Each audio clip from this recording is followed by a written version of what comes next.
사로잡힌 시선, 따뜻한 공정의 가치로 함께합니다. 황보선의 출발 새아침. 네, 황보선의 출발 새아침 2부 시작합니다. 자, 전 세계 곳곳의 다양한 이슈를 짚어보는 국제 이슈 코너입니다.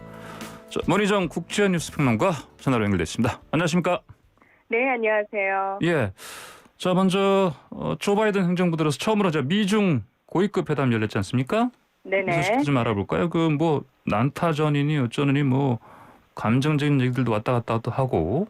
네, 맞습니다. 예, 예, 뭐 신경전 버렸다 이런 예. 얘기 계속 나오고 있고, 예. 뭐 심지어 뭐 중국이 난타전에서 이겼다 이런 얘기들 나오고 있죠. 공동 예. 발표문도 뭐 없었다면서요? 네, 뭡니까? 맞습니다. 이 예. 결과적으로 공동 발표문도 없이 서로의 입장차만 확인하지 돌아섰습니다. 아, 그래요? 네. 자, 지난 18일과 19일 1박 2일간 미국 알래스카에서 열렸는데요. 예. 미국 측에서는 토니 블링컨 국무장관 그리고 제이크 설리번 백악관 국가안보 보좌관이 참석을 했고요. 예. 중국 측에서는 양제츠 중국 공산당 외교 담당 정치국원과 왕이 외교부장이 함께 했습니다. 예. 자, 모두 발언에서부터 이 양국의 신경전 진정했습니다. 상대를 향한 비난과 조롱이 난무했고요. 예. 이후 세 차례 회담이 열렸는데 여기서도 이 양측 간의 오랜 난제인 예. 무역과 인권 등에 대해서 거침없는 충돌을 벌였습니다. 시작부터 안 좋았네요. 예. 네네. 회담 시작할 때부터. 예, 알겠습니다. 그렇습니다.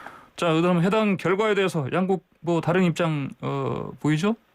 그렇습니다. 이 국가 간 고위급 회담 뒤에 뭐 당연히 뒤따라야 할 공동성명이 없었다는 것은 결국 합의를 하지 못했다는 것이고, 예. 이는 곧 회담 실패를 의미하는 거잖아요. 그렇죠. 예. 자, 이 회담이 실패를 하게 되면 이 실패의 책임을 누가 질 것이냐, 어느 쪽이 전가할 것이냐, 이 눈치 싸움이 네. 굉장히 좀 심각해지죠. 예. 사실은 이 책임을 상대 측에 전가하기 위해서라도 뭐 자국이 회담에서 더 우위를 점했다거나 자국의 주장을 더 강하게 내세워야 하는 상황이 펼쳐질 수밖에 없는데, 예. 뭐 미국은 이렇게 얘기를 하고 있습니다. 이 중국에 대해서 우려를 전달을 했고 또 무역을 위해서 인권을 포기하지 않겠다는 미국의 원칙을 제시했다 이러면서 예. 솔직한 대화 나눴다 이렇게 차분하게 반응을 했습니다.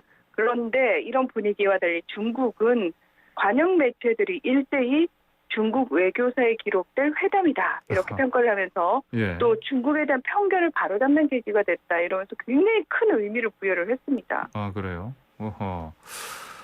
자, 그러면은 이 말씀하신 것처럼 중국 쪽 반응이 유독 큰 것 같은데. 네네. 근데 이거 분위기만 보면 뭐 이게 진짜 전쟁에서 이긴 듯한 모습으로 봐도 되겠죠?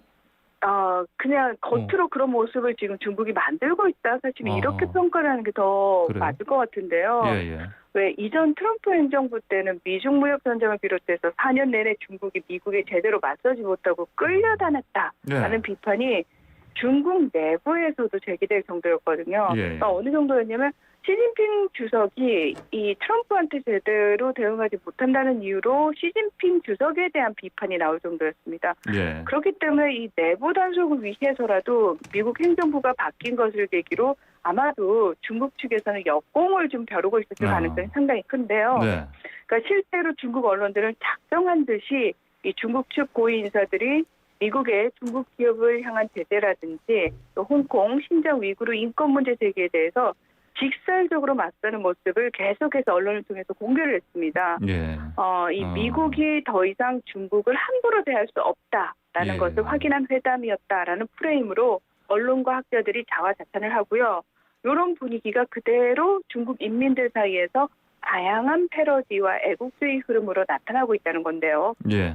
심지어 양제츠 정치국원과 왕이 외교부장이 회담 자리에서 했던 말들이 쓰여진 티셔츠가 인기리에 팔리고 아하. 있고, 소셜미디어에서는 예. 중국인의 자극심을 느꼈다는 얘기나 미국의 거만한 태도를 지적하는 많은 글들이 올라오기도 했습니다. 아, 그렇군요. 이렇게 그러면 이제 미중 갈등이 더 격화되면 결국은 우리 한국 입장도 중간에서 참 곤란하지 않습니까? 네.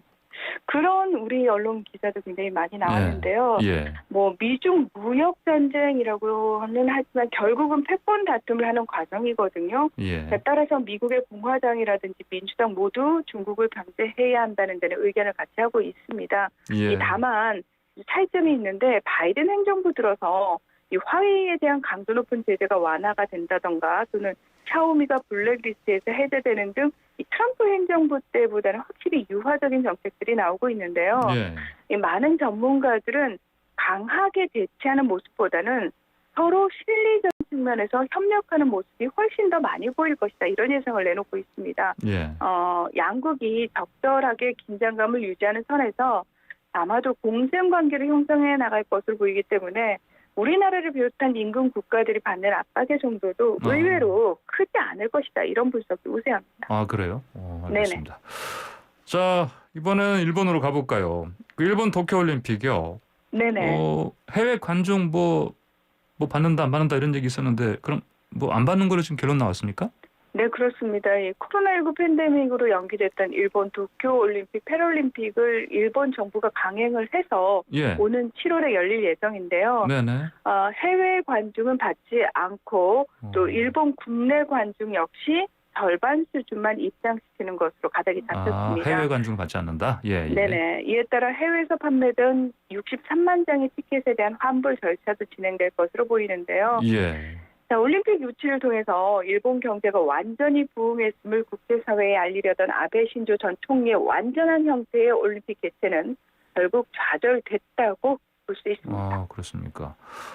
자, 일본 지금 코로나19 확진자 계속해서 1,000명 넘게 나오고 있다고 들었는데 네네. 당연히 이런 상황이다 보니까 그 올림픽이 제대로 치러지겠냐 이런 이제 걱정들도 많았었는데 그리고 그 국민들도 일본 국민들도 반대하는 사람들 많았었고요. 그렇죠? 반대 여론이 훨씬 높죠. 예. 네. 자, 그리고 이렇게 되면 결국은 일본에서 계속해서 사실은 올림픽을 아예 취소하지 않고 네네. 여는 걸로 결론을 내린 것도 사실은 경제 손실이 워낙 크기 때문 아니겠습니까? 맞습니다. 사실 예. 일본은 정확히 말씀드리면은 올림픽을 개최해도 이미 너무 엄청난 손해를 보고 있고 예. 취소를 해도 손해를 봐야 되는 그 사면초가의 상황이라고 할 수 있는데요. 예.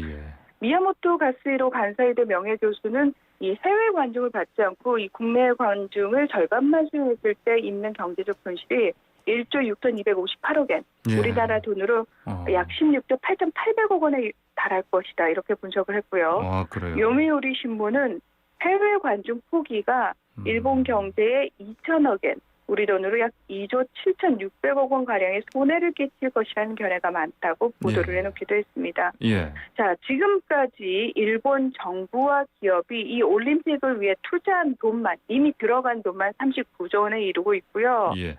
또 국제올림픽위원회 IOC 역시 중계권료나 또는 스폰서십 등에서 엄청난 손실을 보기 때문에 개최를 강행하려고 하는 건데요. 이 국제올림픽위원회는 2000년대 이후 통상적으로 하계올림픽에 8억 달러 규모로 보험에 가입을 하고 있고요. 예. 또 올림픽 주간 방송사인 미국 MBC가 중계권료로 IOC에 14억 5천만 달러를 지불했기 때문에 이 부분과 관련해서 또 보험이 들어있거든요. 따라서 이 올림픽이 만약에 취소가 된다면은 약 30억 달러, 우리나라 돈으로 3조 3,900억 원의 보험 손실이 날 것으로 전망이 되고 있기도 합니다. 그렇군요. 결국은 이제 올림픽을 이 코로나 상황에도 강행하는 이유가 가장 큰 이유가 사실 올림픽 원래 정신보다는 이제 결국은 이 경제, 돈. 그렇죠. 이거네요, 보니까. 그렇습니다. 예, 알겠습니다. 자, 다음은요. 미국뿐만 아니고 우리나라 보면서 전 세계에 충격에 빠뜨린 애틀랜타 충격 사건이 미국에. 참 이게 그 범인이요. 성문제니 해가지고 그렇지 않습니까? 그 얘기 나오던데 그건 말도 안 되는 소리 아니겠습니까? 결국은 맞습니다. 보니까 이게 일단 혐오 범죄다.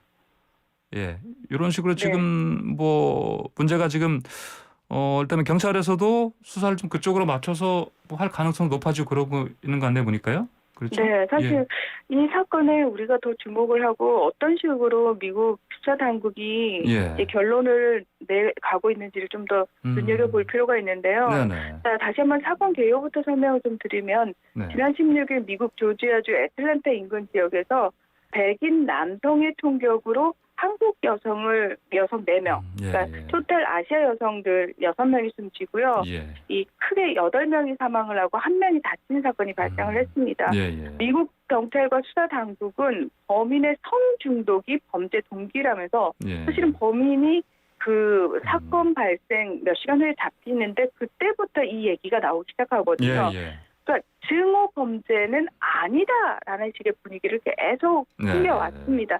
근데 최근 들어서 이 부분과 관련해 가지고 미국 내에서 굉장히 많은 비판이 제기가 되고 있는데, 예. 그러니까 경찰이나 수사 당국은 이렇게 얘기를 해요. 증오 범죄가 되려면은 네. 왜 흔히 인종차별과 관련한 문자 메시지라든지 예, 예. 인터넷 게시물 등이 발견이 되는데 그런 예. 물증을 찾지 못했다라고 얘기를 하는데 사실 그 처음 언론 보도를 기억을 하신다면 예. 이 범인이 본인이 이 범죄를 저지르기 전에 아시아인들 죽일 것이다. 예, 예. 중국에 대한 어떤 엄청난 적개심을 드러냈다. 뭐 이런 얘기들 있었거든요. 예, 예. 그게 이제 지금은 삭제가 됐다라는 거거든요. 네. 그래서 이 많은 아시아계 미국인들을 비롯한 미국 내 다수 여론은 명백한 증오 범죄라고 주장을 하면서 사실은 이런 미국 수사 당국의 대처 방식 자체가 예. 아시아계에 대한 차별을 그대로 보여주는 것이 아니냐라는 지적을 하고 있고요. 예. 이 사건 다음 날부터 증오 범죄를 규탄하는 시위가 연일 벌어지고 있는데 지난 20일 미국 주요 도시에서는 이 희생자를 추모하고 아시아계에 대한 증오와 폭력을 멈춰야 한다는 대규모 거리 행진이 있었습니다. 예. 이 참가자들은 아시아계에 대한 증오를 멈춰라. 네. 아시아인들은 바이러스가 아니다. 라는 등의 구호를 외쳤습니다. 네, 그러니까요. 참 뭐 흑인이 사실은 그간 뭐 차별하면 더 얘기가 많이 나왔었는데, 네네. 자, 뭐 이번 사건 그래서 더 좀 안타까운 상황 같아요. 그렇죠? 네. 이 말씀하신 것처럼 미국에서는 흑인에 대한 인종차별은 심각한 사회 문제로 공론화되고 있고 예. 또 정치계에서도 가장 중요한 의제 중 하나거든요. 네.